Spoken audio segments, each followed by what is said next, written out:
আপনারা জানেন যে পঞ্চদশ সংশোধনী পাশ হয়েছিল 2011 সালে। কবে আসে তো তখন থেকেই আমি পঞ্চদশ সংশোধনীটা অসাংবিধানিক এই কথা বলে আসছি এবং লিখেছি অনেকগুলো। প্রথম আমি লিখেছি, প্রথম একটা গুরুত্বপূর্ণ লেখা লিখেছি 2013 সালে, কার সংবিধান কোন সংবিধান। সেই সংবিধানে সেই লেখাতে আমি বলেছিলাম যে পঞ্চদশ সংশোধনীর যে লেজিটিমেসি এবং লিগ্যালিটি, ওই যে উনি পদ্ধতিগত যেটা বলেছেন, ওই পদ্ধতিগতভাবে এবং আইনগতভাবে এটা অবৈধ। আমি 2013 সালে বলেছি। তারপর অনেকগুলো লেখা লিখেছি। তার প্রেক্ষিতেই আমি লিড পিটিশনার হয়ে আমরা কয়েকজন মামলা করেছি এবং আমরা আনন্দিত যে হাইকোর্ট আংশিকভাবে অন্তত বাতিল করেছে। তো আমি মনে করি যে এটা পুরোপুরি বাতিল হওয়া দরকার। এবং ওই যে উনি কয়েকটা যুক্তি দিয়েছেন কেন পঞ্চদশ সংশোধনী এটা অবৈধ ছিল, অনেকগুলো বলেছেন। আরেকটা কারণে এটা অবৈধ ছিল যে এই পঞ্চদশ সংশোধনীর মাধ্যমে সংবিধানের 1/3 মতো অসংশোধনযোগ্য করেছে।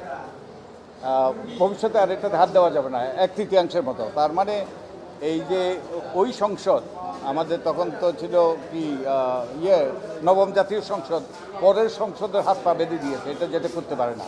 আর শুধু তাই নয়, বেসিক স্ট্রাকচার, সংবিধানের কতগুলো মৌলিক কাঠামো, এগুলোই শুধু পরিবর্তন করতে পারে না। আর সংসদের এখতিয়ার রয়েছে সংবিধান সংশোধন করার। এইরকম আরও অনেকগুলো যুক্তি দেওয়া হয়েছে। এইসব যুক্তির কারণে পঞ্চদশ সংশোধনী অবৈধ। এবং তো আমরা আশা করি যে আমরা যে আমাদের আপিল বিভাগে এটা পূর্ণাঙ্গ বাতিল করবে এবং যার মাধ্যমে এটা চূড়ান্ত পর্যায়ে পৌঁছবে, ফাইনালিটিতে উপনীত হবে। তো আমি আনন্দিত যে আমি যে এই মামলার সাথে আমি জড়িত এবং আমি আমার বিজ্ঞ আইনজীবীরা অত্যন্ত সফলতার সাথে, যোগ্যতার সাথে এবং অত্যন্ত কঠোর পরিশ্রম এবং বিনা পারিশ্রমিকে এটা করেছেন, আমি এটা বলতে চাই। এবং পুরোপুরি যদি বাতিল না হয় তাহলে যদি তত্ত্বাবধায়ক সরকার ভবিষ্যতে আসেও সেটা পুরো ফাংশনাল হবে না, এই কথাটাই তো বলতে চাচ্ছেন?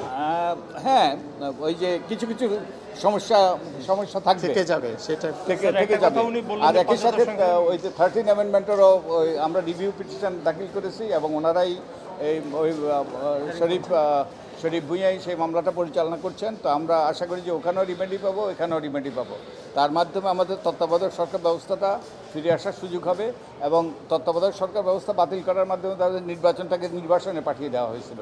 তো আমাদের নির্বাচন যাতে আবার ফিরে আসে, আমরা যাতে সুষ্ঠু নিরপেক্ষ নির্বাচন হয়, এর মাধ্যমে আমাদের গণতান্ত্রিক প্রক্রিয়াটা আবার একটা ভিতের উপর দাঁড়ায় এবং এরপরে যে অন্য সংস্কারগুলোর মাধ্যমে আমাদের গণতান্ত্রিক উত্তরঞ্জনও ঘটে। অর্থাৎ আমরা যেন একটা যে টেকসই গণতান্ত্রিক ব্যবস্থা ফিরে পাই, এই জন্যই আমরা বহুদিন থেকে লড়াই করে আসছি।